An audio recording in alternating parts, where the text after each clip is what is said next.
Elizabeth I did not fear war, invasion, rebellion, or foreign fleets pressing against England's uncertain shores. She had survived imprisonment, betrayal, execution threats, and the quiet terror of watching her mother erased. Crowns hardened her, suspicion educated her, and patience became her sharpest weapon against ambitious men. Yet one name followed Elizabeth like a shadow, stretching across every council chamber and sleepless night. That name was Mary. Mary, Queen of Scots, was born crowned, anointed in infancy, and adored long before she understood power. Mary possessed what Elizabeth never did: unquestioned legitimacy, Catholic devotion, and belief whispered across Europe. Belief is dangerous. Armies can be defeated, treaties broken, and rebellions crushed, but belief survives prisons and crosses borders. Elizabeth understood this truth before she ever wore the crown of England.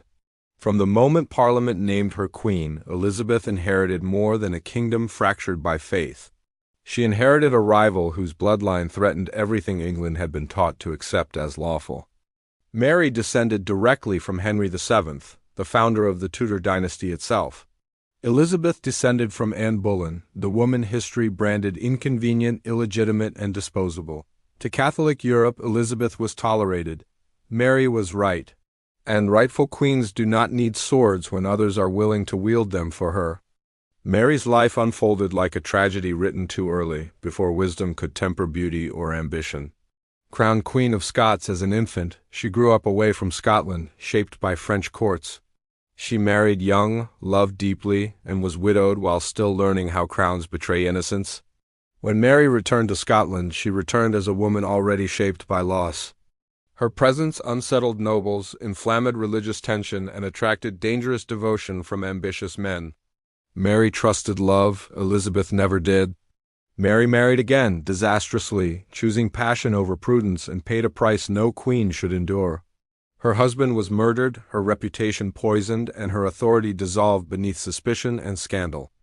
Scotland turned against her with frightening speed, proving how fragile loyalty becomes under fear. Mary fled south, crossing into England, believing Elizabeth would protect her as a fellow queen.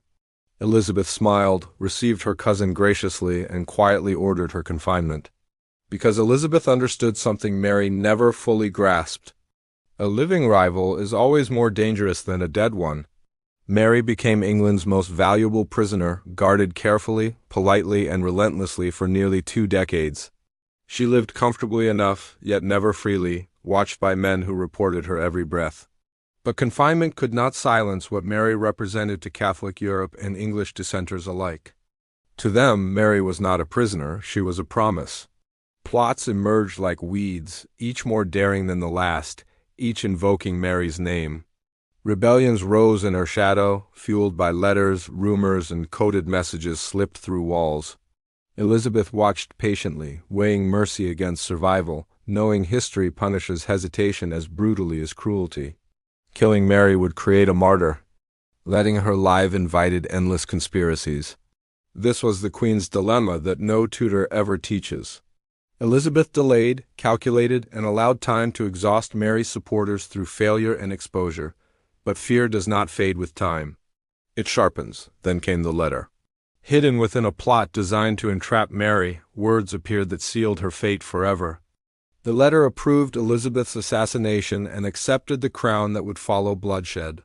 Whether Mary truly understood the trap remains debated by historians and conscience alike. Elizabeth saw only confirmation of what she had long feared: Mary alive meant Elizabeth dead.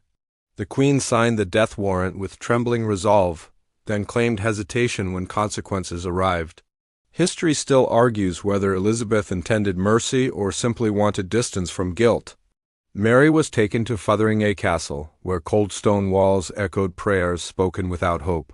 She dressed in red, the color of martyrdom, and walked steadily toward her executioner. Witnesses recorded her dignity, her forgiveness, and the unsettling calm that filled the chamber. Mary died believing history would remember her truth. Elizabeth mourned publicly, punished messengers, and wore sorrow like armor against accusation. But something irreversible had occurred. Elizabeth had crossed the final line. Power always demands eventually.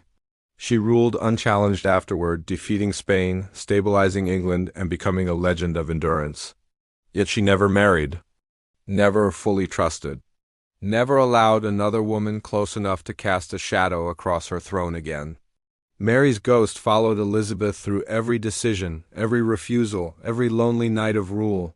The fear never left her, because Elizabeth learned the most dangerous truth of all.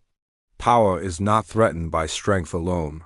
It is threatened by belief, legitimacy, and love freely given by others. Elizabeth survived by silencing a woman whose existence endangered an empire. Mary became a symbol whose death strengthened the very faith Elizabeth feared. History crowns Elizabeth victorious and Mary tragic, but rarely tells the deeper truth.